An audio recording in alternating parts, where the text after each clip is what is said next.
அந்த பொண்ணை வேணான்னு சொல்லிட்டு அந்த போற இடத்துல வந்து நான் என்ன யோசிச்சிருந்தேன்னா, நான் ஹீரோயிக்கா யோசிச்சிருந்தேன். அவன் ஃபர்ஸ்ட் டைம் வந்து அவன் ஒரு டெசிஷன் எடுக்கிறான் அவன் லைஃப்ல. ஒரு பொண்ணை வேணான்னு சொல்றான் அப்படின்னு சொல்லி யோசிச்சிருந்தேன். அவர் என்ன பண்ண சார் வந்து கொஞ்சம் ஒரு ஒரு மாதிரி சோகமா ஒரு ஏதோ மெலோவா போட்டிருந்தாரு. நான் சொன்னேன், சார் எனக்கு இது இப்படி வேணாம் சார். இதான் ஏன் கரெக்டா இருக்கும் அப்படின்னு சொன்னேன். இல்ல சார், நான் இப்படி யோசிச்சிருக்கேன். கல்யாணம் முறையா வந்து முடிவு எடுக்கிறான். அப்ப அப்ப அவனோட மொமெண்டா தான் இருக்கணும்னா, அப்ப சார் ஒண்ணு சொன்னாரு. நீ வந்து கல்யாணத்தோட எமோஷனை அண்டர்லைன் பண்ண சொல்ற. நான் என்ன யோசிக்கிறேன்னா, இவ்வளவு நாள் அவனுக்கு கல்யாணம் ஆகும்னு நம்பிட்டு இருந்த அவங்க அம்மாவோட எமோஷனையும், இவ்வளவு நாள் உன்னை லவ் பண்ணிட்டு இருந்த அந்த பொண்ணை நீ வேணான்னு சொன்னதுக்கு அப்புறம் அந்த பொண்ணு அழுகுற நீ ஒரு ஷார்ட் வச்சிருக்க, அதை தான் அண்டர்லைன் பண்ணணும். ஆடியன்ஸ் அதை கனெக்ட் பண்ணுவாங்க அப்படின்னு.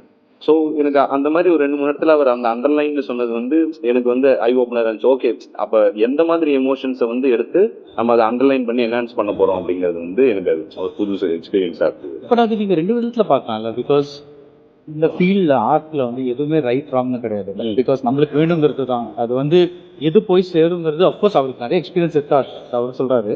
But you could also think that இப்படியும் பண்ணியிருக்கலாம் அப்படின்னு சொல்லலாம். Sure sure. So how to you manage that? இல்லை, அது மேனேஜ் பண்ணுறது ரெடியாக தான் இருக்கும். ஆல்மோஸ்ட் நம்ம ஷூட் போகும்போதே அது அவ்வளோ அடமெண்ட் இல்லை.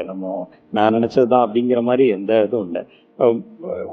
அந்த மாதிரி ஒரு விஷயம் நம்ம நினச்சதை விட பெட்டராக இருக்குது, இல்லை நம்ம நினச்சதுக்கு ஈக்குவலாக இருக்குன்னா ரொம்ப ஈஸியாக அக்செப்ட் பண்ணிப்போம். கரெக்டாக நம்மளுக்கும் அந்த புரிதல் இருக்குன்னா இவங்க சொல்கிறது கரெக்டாக இருக்குது. அது மாதிரி நிறையா நடந்தது. நியூ டெக்னீஷியன்ஸ் கூட ஒர்க் பண்ணும்போது வந்து நம்மளுக்கு எனக்கு தெரிஞ்சு நான் ஒரு ஃப்ரீடம் இருக்கிற மாதிரி நான் ஃபீல் பார்த்தோம். ஏன்னா ஆல்ரெடி ஒர்க் பண்ண டெக்னீஷியன்ஸ் ஒர்க் பண்ணும்போது ஸ்கிரிப்ட்லேயோ இல்லை எல்லா டிபார்ட்மெண்ட்லேயுமே அவங்களுடைய தலையீடு கொஞ்சம் அதிகமாகவே இருக்கலாம். ஸோ இப்போது ஒரு மியூசிக் டைரக்டராக இருக்கட்டும், ஒரு கேமராமேனாக இருக்கட்டும், எல்லா எடிட்டராக இருக்கட்டும், எல்லாருக்கிட்டையுமே வந்து நம்மளோட நியூ டெக்னீஷியனாக இருக்கும்போது நம்ம எழுதியிருக்கிற ஸ்கிரிப்டை 100% வந்து எப்படி கொண்டு வர்றதுன்றதுக்காக வச்சு டிஸ்கஸ் பண்ணி நம்ம வந்து நமக்கு தேவையான அவுட் அவங்ககிட்ட ரொம்ப இதுவாக பேசி வாங்க முடியுது. மெயினாக வந்து எஸ்டாப்ளிஷ் இருக்கவங்க வந்து ரொம்ப பிஸியாகவே இருக்கா. ஆல்ரெடி அவங்க நிறைய படங்கள் பண்ணிக்கிட்டு இருக்காங்க. அந்த கேப்பில் நமக்கு படம் பண்ணுறதுக்கான ஒரு டைம் ஸ்பேஸ் கொடுக்க மாட்டேங்கிறாங்க. இப்படி நியூ டெக்னீஷியனாக இருக்கும்போது ரொம்ப ஈஸியாக இருக்குது அவங்க கூட வந்து நம்ம ஒர்க் பண்ணுறதுக்கு. ஒர்க் ஃப்ளோ வந்து கொஞ்சம் ஈஸியாக இருக்குது. ஸோ நிறைய டைம் அவங்க கூட ஸ்பெண்ட் பண்ணி உட்காந்து நம்மளால வந்து தேவையான அவுட்டை நம்ம கேட்டு வாங்க முடியும். ஸோ அதுதான் எனக்கு கொஞ்சம் ஈஸியாக நான் நினைக்கிறேன். நான் நியூ டெக்னீஷியன்ஸ் கூட ஒர்க் பண்ணல. நான் மட்டும் தான் நியூ. மற்ற எல்லாருமே எஸ்டாப்ளிஷ்டு, ஆல்ரெடி 2 3 படம் பண்ணவங்க. இப்போ தினேஷ் கேமராமேன் வந்து நிறைய பண்ணிட்டாரு, ஷான் ரோல்டன் நிறைய பண்ணிட்டாரு, எடிட்டரே தான் பண்ணிட்டாங்க. பட் நாங்கள் என்ன சொல்றோம், ஃபர்ஸ்ட் படம் செகண்ட் படம் எல்லா படமும் எதுவாக இருந்தாலும் ரைட்டர் டைரக்டரோடைய இன்ஸ்டிங்க்ட்ல போறது பெட்டர்னு நினைக்கிறேன். இப்படி பண்ணி, அதாவது இது இப்படிதான் பண்ணணும்னு ஒருத்தவங்க சொல்றாங்கன்னா அது நமக்கு ஓகே, அவங்க பேச்ச கேட்கலாம். இதை இப்படியும் பண்ணிக்கலாம் அப்படியும் பண்ணிக்கலாங்கிற 2 பேருக்குள்ள தாட் வந்தா அப்ப நம்ம என்ன சொல்றோமோ அப்படி பண்ணிக்கலாம். இப்ப ஏன்னா நான் சொல்ற கதை இருக்கு இல்லைங்களா, நீங்க சொன்ன அதே கதையை நான் சொல்லும்போது கொஞ்சம் வேற மாதிரி இருக்கு. ட்ரீட்மெண்ட்டாகவும் சரி, இதாகவும் சரி. ஸோ டிஸ்கஷன் ப்ரீ ப்ரொடக்ஷன் வரைக்கும் நீங்க என்ன வேணாலும் பண்ணிக்கலாம்.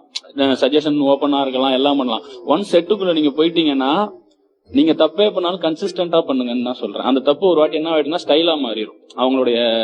அவங்களோட மேக்கிங் ஸ்டைலாவே மாறும். ஏன்னா அப்ப வரைக்கும் அவங்களுக்கு அது தப்புன்னு படும்.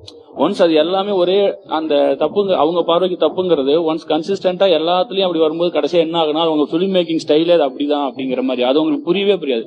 ஃபிலிம் மேக்கிங்னா படம் பார்க்குற வரைக்கும் அவங்களுக்கு புரியாது நம்ம என்ன சொல்ல வரோம், நம்ம என்ன எடுத்திருக்கோம் அப்படிங்கிறது. ஏன்னா இதே மாதிரி படம் சீன் தான் நம்ம வேற படத்துல அப்படி வந்துச்சு, அது நல்லா ஒர்க் ஆச்சேன்னு தான் நம்ம கிட்ட சொல்லுவாங்களே தவிர நான் ஒன்னு ட்ரை பண்றேன்ல அது அவங்களுக்கு புரியவே புரியாது. அது ஈவன் எஸ்டாப்ளிஷ் டெக்னீஷியனா இருக்கட்டும், இல்ல இன்னொரு டெக்னீஷியன் புது டெக்னீஷியனா இருக்கட்டும், அவங்களுக்கு நம்ம விஷன் வந்து பார்க்கும்போது தான் தெரியும். சோ நான் என்ன சொல்றேன்னா, செட்டுக்கு போயிட்டீங்கன்னா தப்போ ரைட்டோ உங்க இன்ஸ்டிங்க்ட் என்ன சொல்றதோ அது செஞ்சிருங்கிறது என்னுடைய இது.